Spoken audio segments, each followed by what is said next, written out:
Les entrepreneurs chinois font part de leurs propositions lors de l'Assemblée populaire nationale. Examinons les détails de ce qu'ils espèrent voir en termes de développement économique pour la Chine. Li Yanhong, le président directeur général de Baidu, propose que le gouvernement accélère l'adoption de lois sur les voitures autopropulsées. Le gourou de la technologie a invité le gouvernement à augmenter le soutien financier à cette industrie émergente et à encourager les constructeurs automobiles à marcher main dans la main avec les entreprises Internet pour innover de façon coordonnée. Ma Huateng, le PDG et fondateur de Tencent, a fait des propositions pour favoriser l'économie de partage. Il croit que cela deviendra un nouveau moteur pour le développement de la Chine et aidera le pays à passer à un modèle de croissance mené par le secteur des services.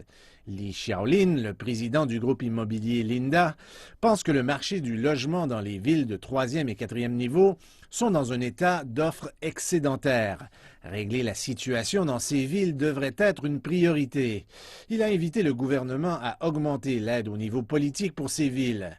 Wang Qinghai, président du producteur laitier Wonderson, a expliqué que son secteur fait face à de plus en plus de compétition de la part de joueurs internationaux dans le marché chinois. Je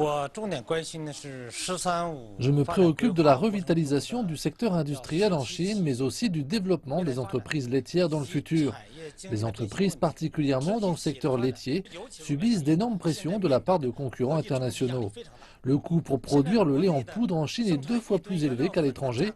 Avec cela comme prémisse, nous n'avons pratiquement aucun moyen de leur faire concurrence. Lei Jun, le PDG et fondateur de Xiaomi, a apporté 2 propositions lors de l'Assemblée populaire nationale. Une au sujet de l'Internet dans les zones rurales, l'autre sur la modification du droit des sociétés. He Yu, le président de la Société générale de l'énergie nucléaire de Chine, pense pour sa part que le pays aura besoin de plus de centrales nucléaires pour remplacer les centrales électriques alimentées au charbon qui sont très polluantes. Il estime que l'énergie nucléaire représente une relativement petite partie de l'approvisionnement en énergie du pays.